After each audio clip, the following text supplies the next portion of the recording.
Hello and welcome back to another chapter of Organic Ghost Detector by Dragons Are Cool on AO3. Chapter 4.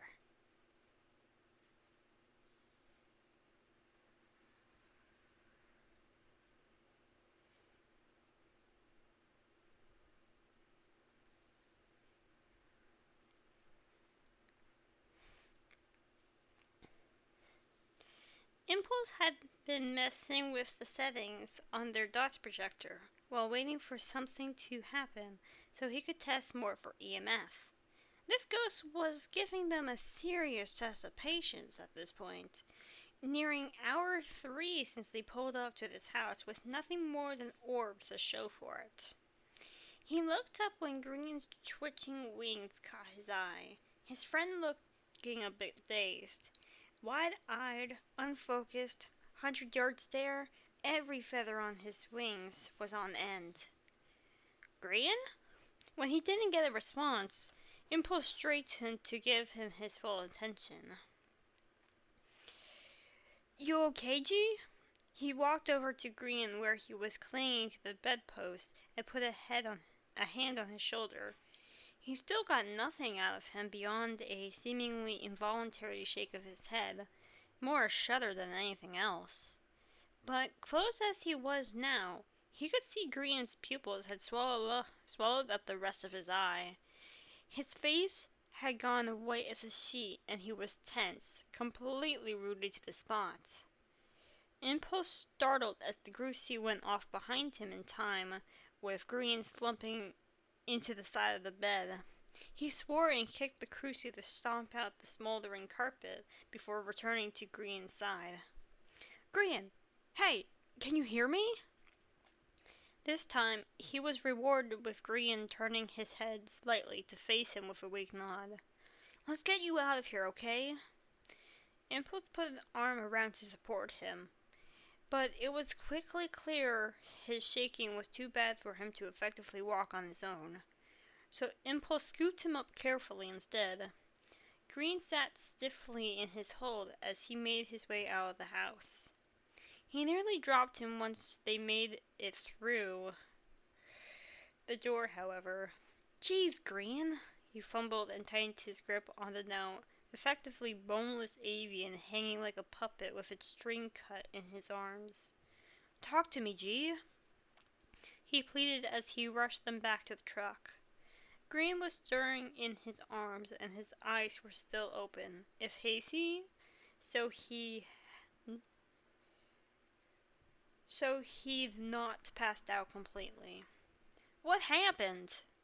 Skiz met them at the ramp. I saw him on the camera. Impulse just shook his head. I don't know. He just tensed up and then kind of crashed. He positioned as he came up to the truck proper. Green winced and turned his head into Impulse's arm. Skiz shut off the lights, leaving them only with the much dimmer light of the screens to see by. They got him settled on the stool. Impulse kept a arm around him so he wouldn't tip over. Scar tried to throw a blanket over his shoulders to stave off the shivering, but Green abruptly and clumsily threw it right off again. He was tugging on his sleeves too now in apparent agitation. Are you okay? Skiz tried, and they got a nod from him, a bit hesitantly, but definitely a yes. What happened? Scar asked then, tissing out, brushing his hands down Green's wings to help settle the feathers. He shied even from that. He shook his head and mouthed, Don't know. Haunt just... He shuddered like he was trying to shake something off. Haunt just got to you? Impulse worried. It definitely happened sometimes, when people got too in their own head about the job while on their job. It all fell into the lovely concept of managing sanity. Such a lovely catch-all term the GIN threw around, almost jokingly, to refer to the many, many ways ghost professionals need to be aware of themselves on the job. I can feel my skin, Green insisted with some disgust. Overstimulated? Impulse sympathized. but you're okay. Green nodded a little more resolutely this time. I think I'm fine. Fine, but still staying in the truck now, please? Skiz asked. Impulse smiled at the actual request. Had it been Impulse in Green's position, Skiz wouldn't have given him the option. But Green wasn't there yet, and Skiz didn't want to chase him off by being overbearing. And it was killing him, Impulse could tell, being so restricted in his ability to protect. Poor guy so clearly just wanted to bundle Green up in the blankets and tuck him into a hammock and let him just be done with the big scary ghost house for the night. Impulse patted him on the shoulder and gave him an understanding smile to say, "You're doing great." Skiz just fixed Impulse with an exasperated look. But Green nodded along anyways, oblivious to the silent conversation happening over his head. And Skiz sighed a quiet, "Thank you," before turning his focus back to the computer screen. "Are we still up to finishing this investigation tonight?" "Don't we have to?" Green looked confused, still speaking softly, but clearly already far more present than he had been. But Skiz shook his head. "We can take multiple nights if we have to. If we need to, or pass it off to another team. If you're sure you're okay, G, I think we should keep going," Impulse spoke up. "It just started trying to hunt, so we might be able to get some information from that if we let it." Skiz glanced between Green and Scar then. Green just watched the camera view of the ghost room, and Scar was watching Green. The avian did seem to be calming down much better than he had after their last haunt, when Scar had gone down. "I'd rather we focus on evidence and not being chased down by an angry ghost first," Skiz finally admitted, grabbing the other crucie off the wall along with more salt and the other UV stick. "Yeah, okay," Impulse sheepishly agreed. "That works too." "We going back in?" Scar piped up. "Looks like it, buddy." Skiz slung an arm around his shoulders. "We're taking over UV for Green."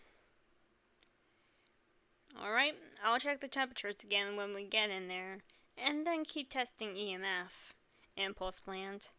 "And that leaves you on Dot's duty." He gave Green a brief squeeze before finally taking his arm away. He seemed steady enough now to hold himself up. "Yeah, I got it." Skiz looked over him once more. "You'll radio us if you start feeling worse, though, okay?" Green gave a weak smile at Skiz's clear and genuine concern, but did nod in confirmation. Skiz nodded back. "Alright, let's get in there then. Ghost won't investigate itself." And he led the procession out of the truck and back into the haunt. Green's radio clicked on just as they were entering the house, and were greeted with an amused snort. "Can one of you fix the camera too? The ghost had just knocked it over." "Rude! Don't they know those are expensive?" Skiz shot back playfully. "I've got it." Scar made his way straight for the camera. "Ooh, fingerprints!" he shouted as he picked up the camera and the UV stick Green had dropped near it. "On the camera." "Fingies?" Impulse called over the radio then to loop Green in. "Oh, of course! Now it gives evidence." Green drawled back over the radio. "Wonderful." "Hey, it's got 6 fingers," Scar remarked, holding the UV stick closer so Impulse could get a good picture before he set the camera on the tripod upright again. "Neat." Impulse was checking the photo in his camera to check that it had captured well. Skiz looked on at his friend in amusement. "Scar, buddy, I think you just found Impulse's next research rabbit hole." Oh, sorry? Skiz threw his head back and laughed. Don't be. It's good for him. He'll be like a kid in a candy store. And then he'll come share what he learns with us like the nerd he is. Do you think they had 6 fingers when they were alive? Skiz only laughed again. This time, Scar joining in Impulse already getting distracted by the potential of new ghost information. What? He looked at them in confusion before looking to the camera and shrugging. Will you two get to work? See if you can get any more handprints. Impulse picked up his discarded EMF meter and began his rounds of the room himself, his team eventually calming down and joining in. Ooh, more thinkies, dibble dap. Impulse held the light out the window.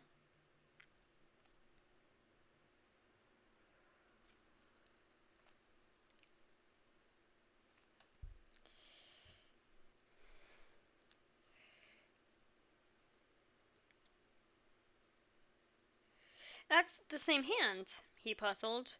Both left, right? Or correct? He tilted the camera to Skiz to see. Looks like it. Impulse sighed and almost whispered, Where did its extra finger go? Skiz just chuckled again and patted his friend on the shoulder as the newer handprint faded away again. They were both startled then by a yelp from Scar as the lights went out, leaving only the warm glow of heated metal, the green dots and the purple UV sticks to light the room. What was that? Scar warbled. That was the ghost trying to hunt again, Skiz informed, making his way back to the light switch before throwing a comforting wing over Scar's shoulders. Hey, Green, with UV and orbs, what's that leave us? Impulse asked. Green's voice crackled back, the passive interference of the haunt having grown over the course of the night. Banshee, Obake, and Hantu. Impulse looked over to Skiz, keeping on the radio so Green could still be in the conversation. I can handle those, Skiz, he almost pleaded. And the hunt would tell us a lot right now. Even the Hantu, he challenged. That's one of the fast ones. Skiz's memorized ghost information mostly aligned with how dangerous they were in the hunt, while Impulse focused on identifying factors, and most of the time the danger came down to speed. Only in cold rooms, Impulse defended, and the rest of the house will have been warming up this whole time. There's a good looping spot in the kitchen. 'Cause of course he had already looked for places like that as soon as they both came in. Skiz sighed. Fine.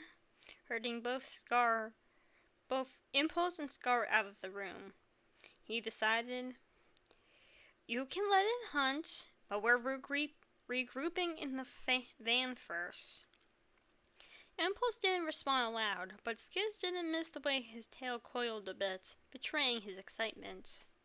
Skiz let himself breathe as they had made it back outside without any further hunt attempts. Green turned to face him as he came back up the ramp. Skiz noted that while he certainly looked tired, he seemed to be doing a lot better now than when Impulse had carried him in. What do you mean handle them? Green challenged almost immediately. Skiz just smiled, squeezing Impulse's shoulders, proud to not be the only one being defensive for once. I mean I can loop them. He shrugged out of Skiz's hold a little sheepishly, going to where they kept the incense. I'll let it see me and chase me in circles around the kitchen island. That way we can get a good look at it. Green just blinked at him, mouth slightly agape. That sounds terrifying, Scar offered in the silence. He's actually good at it, Skiz reluctantly admitted. And he's right that a hunt might be able to tell us exactly what this ghost is. Don't sound so excited about it. Impulse teased as he set up another camera on the tripod. You, Skiz rounded on him, are the only person in the world who gets excited about the idea of getting hunted down by a ghost. Impulse cast him an apologetic smile that held no regret and pressed on with explaining the plan. I'll set this up so you guys can watch from here. Green will watch, Skiz jumped in. I'm going to teach Scar how to properly hide this time. We're going back in too? He started. If you're up for it. Skiz turned to him seriously. We will hide while Impulse loops. If things go to plan, we won't even see the ghost. Oh, okay. Scar stood up a little straighter. We'll be okay, Scar. Skiz threw an arm around him again. I'll keep you safe. And I'll keep the ghost distracted. Impulse hoisted the camera tripod onto his shoulder. We ready? He started heading for the back of the truck. You guys are insane, Reed muttered, mostly to himself as he left. We'll be fine, G, Skiz called back. Let us know when the ghost starts hunting. Impulse took the new camera straight for the kitchen. How's this angle look, Green? Can you see okay? Looks fine. Great, Impulse muttered before going to the radio again. Skiz? Heading upstairs. We're good to go. Alright, I'm gonna move the crucifix out to my looping spot, and then it'll be hunting time. He made quick work of doing just that before he hunkered down behind the counter to wait. And that is the end of Chapter 4.